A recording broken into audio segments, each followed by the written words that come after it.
حکوومەتی منداڵکۆژ مەحکومە بە لەناوچوون.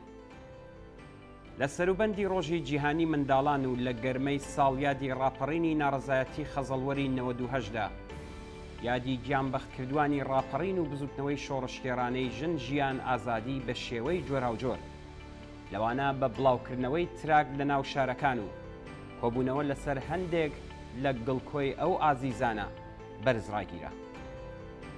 لەو ڕۆژەدا کۆمەڵێک لە بنەماڵەی گیانبەختکردوانی ئاخێزی شۆڕشتێرانەی ساڵی ڕابردوو خەزەڵوەری 98 لە دەقێکی هاوبەشدا بە هەشتەگی ئابان بەردەوامە لە تۆڕە کۆمەڵایەتیەکاندا نووسیان کە ئێمە ئەندامانی بنەماڵەی دادخوازی ئەو ئازیزانەی کە لەلایەن کۆماری ئیسلامیەوە کوژراون ڕایدەگەێنین تا دوا هەناسا ڕێبازی ئابان درێژە پێدەدەین.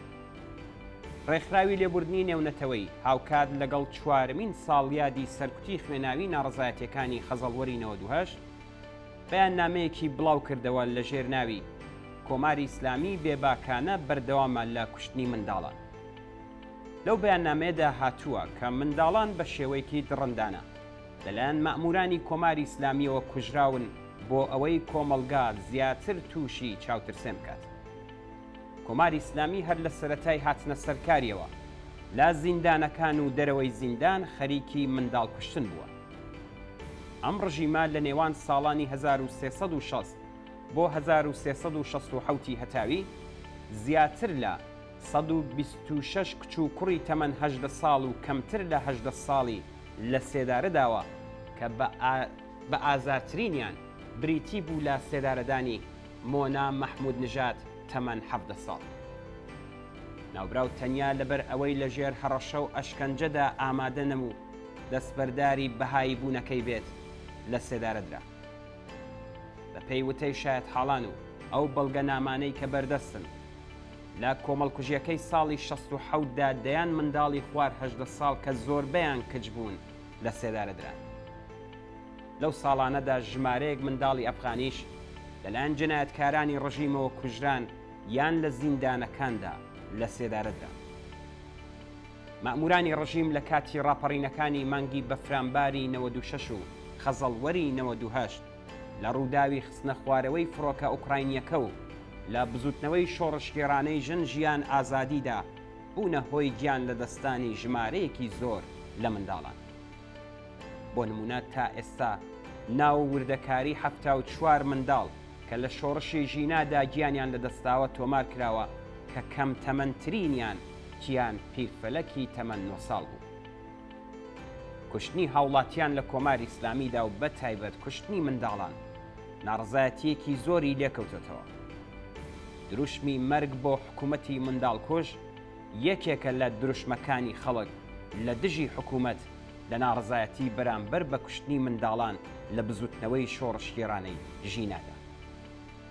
خۆپیشاندەران لە شەقام و گەڕەکەکاندا بە دروشمی حکوومەتی منداڵکوژمان ناوێت پاشگری ناوی شەرمەزارکەری منداڵکوژیان بەسەر بەرپرسان و دەست و پەیوەندیەکانی کۆماری ئیسلامی و ئیسلامی سیاسیدا سەپان.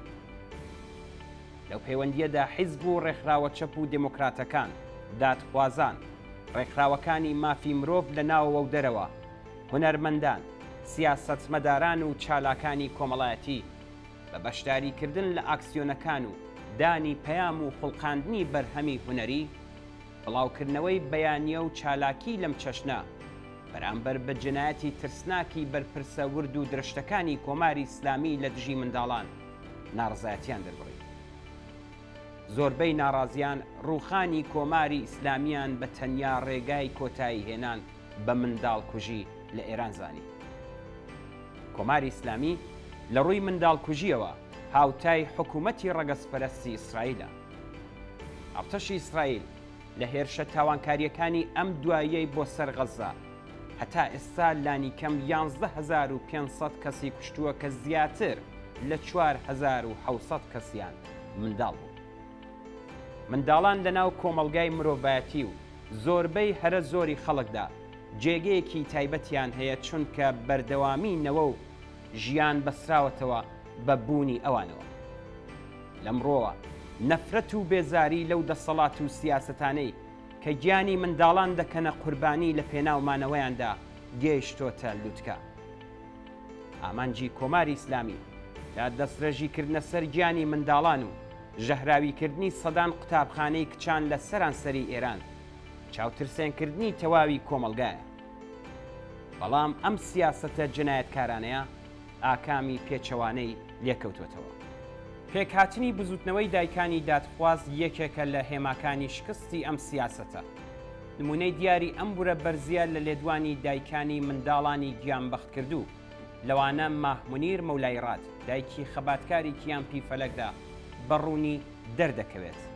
ماهمونیر مەولایڕاد دایکی خەباتکاری کیان پیرفەلەک لە کاتی ناشتنی کوڕە 9 ساڵانەکەیدا ئازانە شعرێکی منداڵانەی لە دژی ئاخوند عەلی خامنەئی خوێندەوە و تێیدا دەڵێت: ئەتەڵ مەتەڵ توتولا ئاسەی عەلی چ جۆرە، ڕیشێکی هەیە تاسینە، سینگێکی پڕ لە کینە، دڵی وەکو بەردە قسەکانی هەموو جەفەنگە.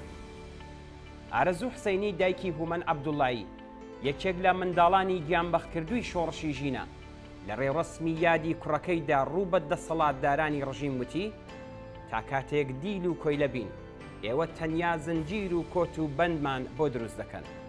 خاکتان بەسەر ئێمە تەنانەت ئەگەر بژمرین تەنیا کۆیلایەتی لە دەست دەدەین. دڵنیا بن تەنانەت دوای مردنیش ڕێگە نادەین خاکەکەمان داگیر بکەن و وەک داڵاش گۆشتمان خۆن. ئێستا بزوتنەوەی دادخوازی لە ئێران بۆتە بزوتنەوەیەکی سەرتاسەری و توانایی ئەوەی هەیە کە هاوشانی بزوتنەوەکانی دیکە ڕۆڵێکی بەرجەستە لە ڕووخاندنی کۆماری ئیسلامیدا بگێڕێت.